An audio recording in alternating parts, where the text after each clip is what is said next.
कृष्ण। जय श्री कृष्ण। जय श्री कृष्ण। श्रीमद् भगवद गीता जी में पृष्ठ नंबर है 94 94, दूसरा अध्याय, श्लोक नंबर है 67 67। निश्चय से विषयों में विचरती हुई इंद्रियों के पीछे जो मन प्रेरित किया जाता है, इंद्रियों के साथ भटकाया जाता है, वह इंद्रियों का अनुगामी मन इस साधक की बुद्धि को ऐसे हरण कर लेता है जैसे पानी में नौका को बाजू खींच कर ले जाती है। मनोमुखी मनुष्य का मन इंद्रियों के साथ विषयों में दौड़ता रहता है। वह मन साधनशील की बुद्धि को भी बल से खींचकर बाहरी विषयों में ले जाता है। जब बुद्धि भी ऐसे मन के अनुसार भटकने लग जाए तो अंतर्मुख होना, प्रशांत चित्त रहना, स्थिरता और समता को लाभ करना महाकठिन हुआ करता है। मनोमुखी नहीं होना है। जो व्यक्ति मनोमुखी है कि मैं मन के साम्राज्य में घिरा रहूं, मन जो कहे मैं करूं, मन जो कहेगा, फिर व्यक्ति पतन की ओर जाता है, गिरावट की ओर जाता है। अब प्रभु कहते हैं कि विषयों में जब इंद्रियां भटकने लग जाती हैं, अब जैसे कुछ देखा, आंखों ने सुंदर लगा, आकर्षित हो गए, कानों ने कुछ अच्छा सुना, आकर्षित हो गए, रसना ने रस लिया, आकर्षित हो गए, तो जब आकर्षण में आ गए वह विषय फिर मन के पास जाता है। मन को अगर अच्छा लगता है तो मन बार बार उस विषय में रस लेना आरंभ कर देता है।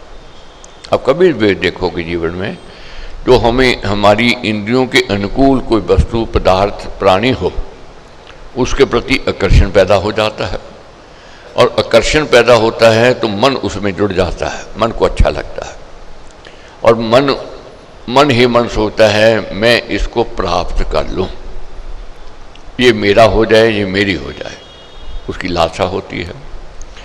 और बुद्धि से मन का फिर संपर्क होता है। पहले बुद्धि रोकती है, टोकती है कि नहीं, तेरे को ये नहीं करना चाहिए, ये तेरा विषय नहीं है, मगर इंद्रियां रस लेती हैं और उस रस के साथ मन जुड़ जाता है, दोनों की शक्ति इकट्ठी हो जाती है। फिर बार बार वह बुद्धि के पास जाती है शक्ति तो मेरा साथ दे, मगर बुद्धि रोकती है। कौन सी बुद्धि? जिसको आध्यात्मिक ज्ञान है, आत्मिक बोध है, वह रोकेगी। जिस बुद्धि का संपर्क आत्मा से जुड़ा हुआ है वह बार बार रोकेगी, बार बार टोकेगी। मगर जब मन बार बार आग्रह करता है उस बात के लिए कि ये मेरे को मिल जावे, मेरा हो जाए, मेरी हो जाए, तो फिर बुद्धि का पतन हो जाता है। बुद्धि का पतन जब होता है उसका संपर्क आत्मा से टूट जाता है। फिर बुद्धि आत्मा की बात नहीं सुनती, फिर बुद्धि मन की बात सुनती है। बहुत उत्तम विषय है ये समझना, यहीं से गिरावट शुरू होती है। मन की बात जब बुद्धि समझने लग जाती है, बुद्धि मन के अनुकूल कार्य करना आरंभ कर देती है। पहले रोकती है, पहले टोकती है। कब तक? जब तक उसका आत्मा से संपर्क है। आत्मा से संपर्क कब टूटता है? जब कामना रूपी बादल घिर जाते हैं आत्मा की चारों तरफ, वासना जागृत हो जाती है। जब वासना जागृत होती है तो आत्मा का संपर्क बुद्धि से टूट जाता है, और फिर बुद्धि पहले रोकने वाली अब कहती चल मैं तेरा साथ देती हूँ, तू ये चाहता है, ये तू चाहती है, मैं तेरे साथ हूँ।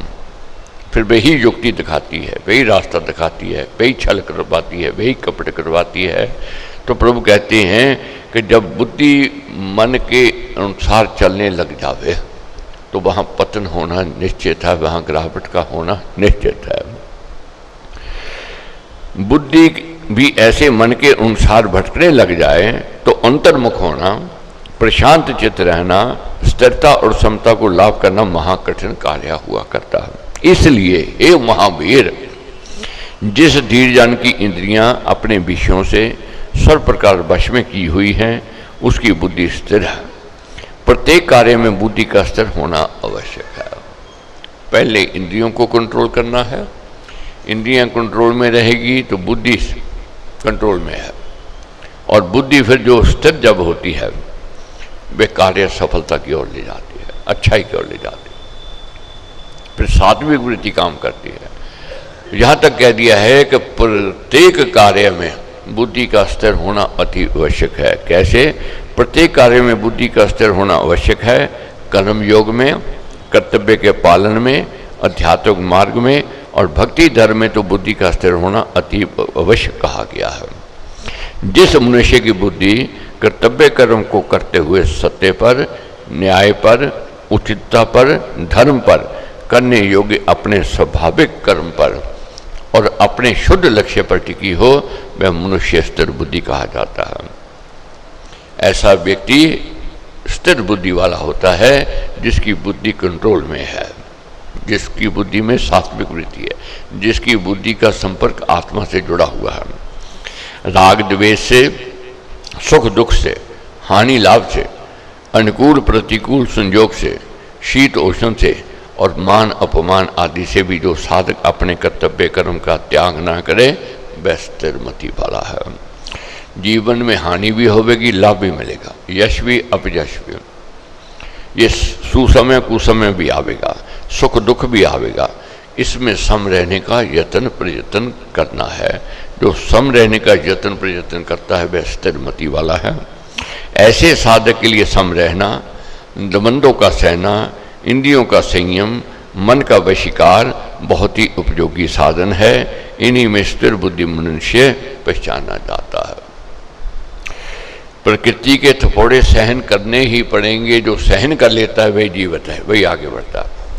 गर्मी भी आवेगी, सर्दी भी आवेगी, पतझड़ भी आवेगी, बरसात भी आवेगी। जो इन सब को बर्दाश्त कर लेता है, सहन कर लेता है, वही जीता है। नहीं तो वह दुख की ओर जाता है, सुख की ओर नहीं जाता है। तो अब क्या है सज्जन का स्वभाव और दुर्जन का स्वभाव कैसा है?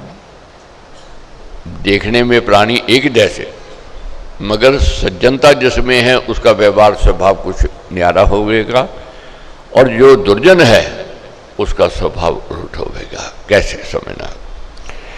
सब संसारिक प्राणियों की जो रात है उसमें संयमी जन जागता है। जिस अवस्था में अन्य प्राणी जागते हैं वह अवस्था तत्वदर्शी मुनि की रात है, वह उसमें सोता है। रात दिन दोनों में अंतर नहीं है। ये नहीं है कि सज्जन का दिन और है और दुर्जन का दिन और है। दिन और रात तो दोनों के लिए एक ही है, मगर किस परिस्थिति में सज्जन जागता है, कौन सी परिस्थिति में सज्जन सोता है, ये समझना है। क्या समझाया है? हास विलास, भोग उपभोग और मोह ममता में फंसे सर्वसाधारण जन विवेक में, विचार में, आत्मचिंतन में, ईश्वर भक्ति में, ज्ञान ध्यान में, सत्य के पालन में, न्याय में, उपकार में और अपने कर्तव्य कर्म में सोए पड़े हैं, उनकी ये रात है। बहुत लोगों को देखोगे, पूछोगे सत्संग जाना है, क्या कहेंगे? सत्संग क्या करना है जाकर के? क्या राम राम कह करके क्या मिलने वाला है? ये कार्य व्यक्तियों का, डरपोक व्यक्तियों का कार्य है। उनकी रुचि किसमें है? खाना पीना मौज मस्ती करने, उन्हीं में आनंद आता है।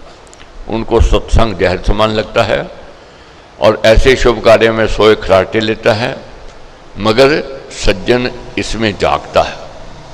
उसके लिए सत्संग में रुचि है, परहित परोपकार में रुचि है, मगर दुर्जन की हास विलास में रुचि है, खाना पीना मौज मस्ती करनी उसमें रुचि है। तो क्या है?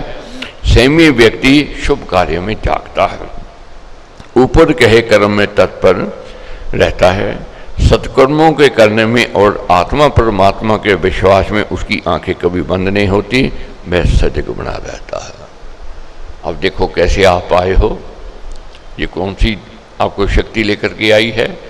सज्जनता सात्विक वृत्ति आपको यहाँ लेकर के आई है। यज्ञ करने को मन करेगा, स्वाध्याय करने को मन करेगा, महाराज के वचनों का मनन चिंतन करने का मन करेगा, ये सात्विक वृत्ति लेकर के आई है। अथवा सर्वसाधारण जान दे को ही आत्मा मानकर आत्मा के सत्य स्वरूप के जानने मानने में सोए पड़े हैं, अज्ञान की गाढ़ निद्रा में पड़े खराटे ले रहे हैं। इस विषय में स्थिर बुद्धि भगवत भक्त जागता है। भगवत भक्त कहाँ जागता है? आत्मज्ञान की ओर जाता है, भगवत भक्ति की ओर जाता है, धर्म कर्म की ओर जाता है, मगर अज्ञानी इसमें खराटे ले रहा है। दुर्जन इससे दूरी किए हुए है, उसकी वह रात है।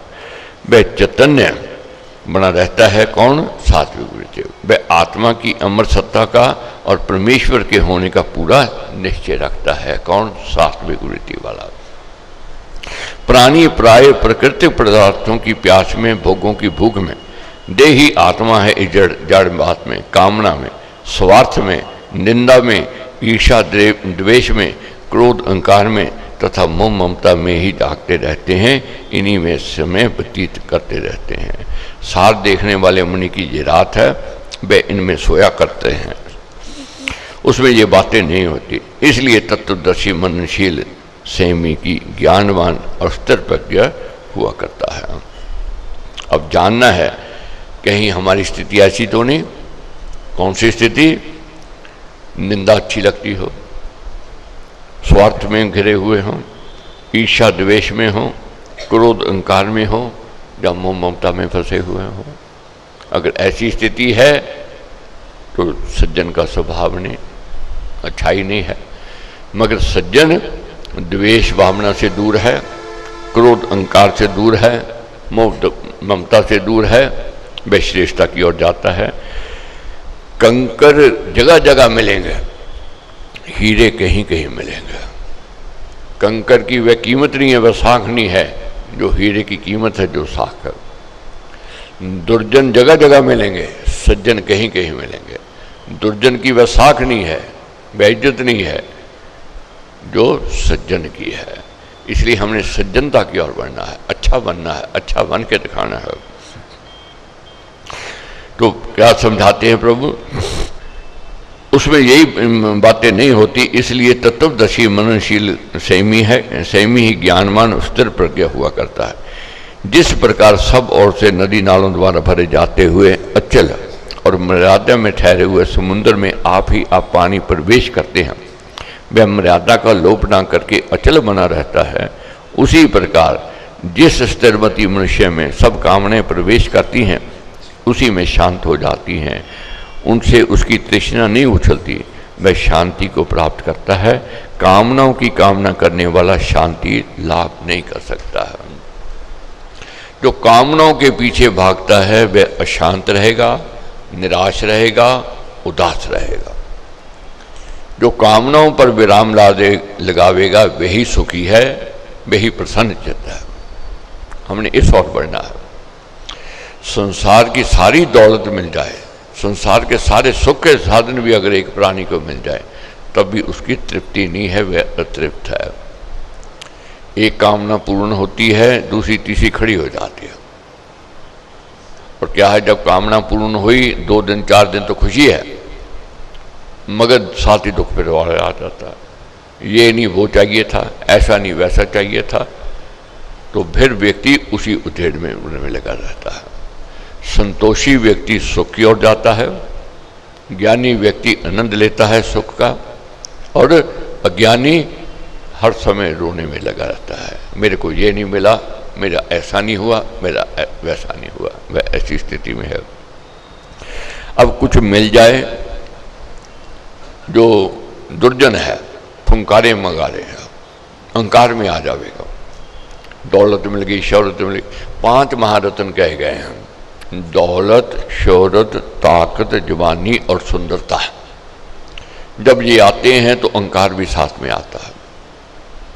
मगर जो सज्जन है, सात्विक वृत्ति वाला है, वह परमेश्वर की प्रसादी समझ करके उसमें सम रहता है, फुंकारे नहीं मारेगा।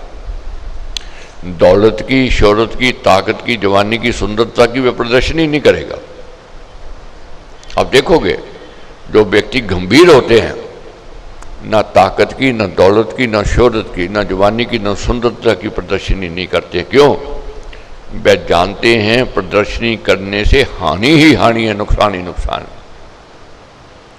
मगर दुर्जन नहीं समझता है, वह अहंकार में आ जाता है। जैसे बरसात के दिनों में नदी नाले देखे हैं, ठाटे मारते जावेंगे, चीरते जावेंगे, कि पता नहीं उनमें कौन सी शक्ति आ गई। मगर जब सागर में मिलते हैं तो सागर गंभीर है, और देखते ही देखते क्या होता है, बरसात बंद हुई, नदी नाले सूख जाते हैं। इसी प्रकार जो फंकारे मारता है, दौलत के नशे में होता है, ताकत के नशे में होता है, उसका समय ज़्यादा लंबा नहीं होता। जो गंभीर है वह ज़्यादा देर परमेश्वर की दी हुई रहमत को प्राप्त करता है, सुख को प्राप्त करता है। मगर जो अहंकार में आता है उसका पतन निश्चित है, अटल है और जल्दी शीघ्र होता है। इसलिए समुद्र की तरह गंभीर रहना है, उछाले नहीं। जैसे नदी नाले टूटते जाते हैं, समुद्र ऐसा कार्य नहीं करता है। गंभीर व्यक्ति ऐसा कार्य नहीं करता है जिसमें अहंकार हो गए। अचल और मर्यादा में ठहरे हुए समुद्र में आप ही आप पानी प्रवेश करते हैं और वह मर्यादा का लोप ना करके अचल बना रहता है। उसी प्रकार जिस स्थिरमती मनुष्य में सब कामनाएं प्रवेश करती हैं, उसी में शांत हो जाती हैं। सज्जन में भी कामनाएं आती हैं, दुर्जन में भी आती हैं। ये नहीं कि सज्जन में कामना नहीं आती, उसमें भी आती है, उसकी भी इच्छा होती है, मगर वह अपनी समर्थता को देखता है और वह सोचता है, पहले सोच आती है मैं ये ले लूँ, फिर अपनी विवेक बुद्धि से सोचता है कि मेरे को ये लेना चाहिए नहीं लेना चाहिए। वह सोच विचार करके कार्य करता है। मगर जो सोच विचार करके नहीं कर रहे करते हैं, कामना आ गई, इच्छा आ गई, लोन भी लेवेंगे, उधार भी लेवेंगे, छल भी करेंगे, कपड़े भी करेंगे, कामना की पूर्ति के लिए, स्वार्थ की पूर्ति के लिए। अंत हानि है, अंत नुकसान है, अंत घाटा ही घाटा है। ऐसा व्यक्ति फिर निराश भी रहता है, हताश भी रहता है और उदास भी रहता है। उसको दिन रात चिंता लगी रहती है, ये कर्जा कैसे उतारना है, ये किस्तें मैंने कैसे भरनी है। वह इसी सोच, इसी उधेड़ में लगा रहता है। तो क्या कहते हैं, कामनाओं की कामना करने वाला शांति लाभ नहीं कर सकता है। निष्काम कर्म करने वाला कर्म योगी भगवत भक्त पदार्थों की प्राप्ति से, कीर्ति सम्मान से और विजय आदि के लाभ से आप ही आप भरा जाता हुआ, सब ओर से पानी के पूर द्वारा भरे जाते हुए समंदर की भांति गंभीर अचल बना रहे, मन से उछले नहीं। क्या उपदेश दिया है महाराज, गंभीरता को लेकर के आना है। कुछ मिल गया है, ये नहीं कहना कि मेरी मेहनत का है मिला, ये कहना है कि मालिक की प्रसादी है, मालिक की कृपा है, मालिक ने मेरे को इस लायक समझा, इस लायक बनाया। मैं तो केवल ट्रस्टी हूं। जब व्यक्ति अपने आप को ट्रस्टी समझता है कि मेरे पर परमेश्वर ने भरोसा किया है, तो उस धन का, उस पद का वह दुरुपयोग नहीं करता है। मगर जब मन में ये भाव आता है कि मैंने बनाया, मैंने कमाया, और वह फिर व्यक्ति अहंकार में आता है और गलत दिशा की ओर चलता है, दूसरे को तुच्छ समझता है, तुच्छ मानता है। उनकी प्राप्ति के लिए लालच भी ना हो, अपने मन को कंट्रोल में रखना है, इंद्रियों को कंट्रोल में रखना है, मन से उछलना नहीं। वह सब पदार्थ भगवत समर्पण करके संभाव से रहे और ममता में ना फंसे। ऐसा मनुष्य ही शांति पाता है। बाहर के विषयों के पीछे भटकने वाला, कामनाओं के पीछे भागते रहने वाला शांति को नहीं प्राप्त कर सकता। अक्सर लोग मिलते हैं यही बात कहते हैं, परमेश्वर का दिया तो बहुत है, घर बार भी है, कारोबार भी है, कोठी बंगले भी हैं, परिवार कुटुंब भी है, मगर नहीं है तो शांति नहीं है। एक ही बात कहेंगे, नहीं है तो शांति नहीं है। शांति कहाँ से ले आवे? शांति खरीदी तो जा नहीं सकती और शांति छीनी नहीं जा सकती। कोई कहे मेरे पास ताकत है मैं शांति छीन लाऊंगा, कोई कहे मेरे पास दौलत है मैं शांति खरीद लाऊंगा, नहीं हो सकता। शांति तो तब आवेगी जब कामनाओं पर विराम लगेगा, इच्छाओं पर विराम लगेगा। जब तक कामनाओं और इच्छाओं पर विराम नहीं रहेगा, तब तक मन अशांत ही रहेगा, दुखी ही रहेगा, उदास ही रहेगा। जो लालसा रहित मनुष्य सब कामनाओं को छोड़कर और ममता तथा अहंकार रहित होकर विचरता है, सब कर्तव्य कर्म को करता रहता है, वह निष्काम कर्मी शांति को प्राप्त करता है। निष्काम भाव से कर्म करने से शांति मिलती है। आज हम अशांत क्यों हैं? कार्य तो करते हैं, कर्म तो करते हैं, मगर उसके पीछे स्वार्थ छिपा हुआ है। सेवा भी की तब भी पीछे स्वार्थ है मेरी यश कीर्ति हो, दान दिया तब भी उसके पीछे स्वार्थ है लोग मेरे को दानी कहें, परहित परोपकार का कार्य किया तब भी उसके पीछे स्वार्थ पीछा हुआ है कि लोगों ने तो बराबा नहीं की, प्रशंसा नहीं की। तो इसी प्रकार पारिवारिक कार्य भी किया, ये सोच है कि मैं परिवार की परवरिश कर रहा हूँ, परिवार मेरी परवरिश मेरी देखभाल करे, पीछे स्वार्थ छिपा है, फिर दुखी और जाता है। जब पूर्ण कामना नहीं होती है वह दुखी होता है। मगर निष्काम भाव से एक तेरा तेरे अर्पण, तूने मेरे को इस ड्यूटी को दे करके भेजा और मैंने उस ड्यूटी को अपनी बुद्धि, अपने विवेक, अपनी समर्थता के अनुसार किया है परमेश्वर, ये भाव को जगाना है, तब शांति मिलेगी, तब आनंद आवेगा। अशांत रहने के कारण पदार्थों की लालसा, स्वार्थपरता और अहंकार है। हम अशांत क्यों रहते हैं? 3 कारण है। एक तो लालसा बढ़ती जाती दिन प्रतिदिन, और मिल जावे, ऐसा नहीं वैसा मिल जाए, ये नहीं वो मिल जावे, लालसा बढ़ी हुई है। और दूसरा स्वार्थपरता, हम स्वार्थी होते जा रहे हैं, मेरे को मिल जावे, मेरे परिवार का ही हो जाए, ये स्वार्थपरता है। तीसरा है अहंकार, ये नीचे की ओर ले जाता है। काम, क्रोध, लोभ, मोह और अहंकार हर एक प्राणी के अंदर है। कोई ऐसा प्राणी नहीं जिसके अंदर ये काम, क्रोध, लोभ, मोह और अहंकार ना हो। विवेकी काम, क्रोध, लोभ और अहंकार को अपने अधीन रखता है, उसको बेकाबू नहीं होने देता। मगर जो गंभीर नहीं है उसके ऊपर किसका राज होता है? काम, क्रोध, लोभ और अहंकार का होता है। वह फिर प्राणी पतन की ओर जाता है, दुख की ओर जाता है। जो कर्म योगी इन तीनों से रहित होकर कर्तव्यशील बना रहता है, वह भाग्यवान, भगवत भक्त, संतुष्टि और शांति का भागी होता है। कौन शांति का भागी है? जो कर्मयोगी है, जिसने 3 चीजें छोड़ दी, लालसा, स्वार्थपरता और अहंकार।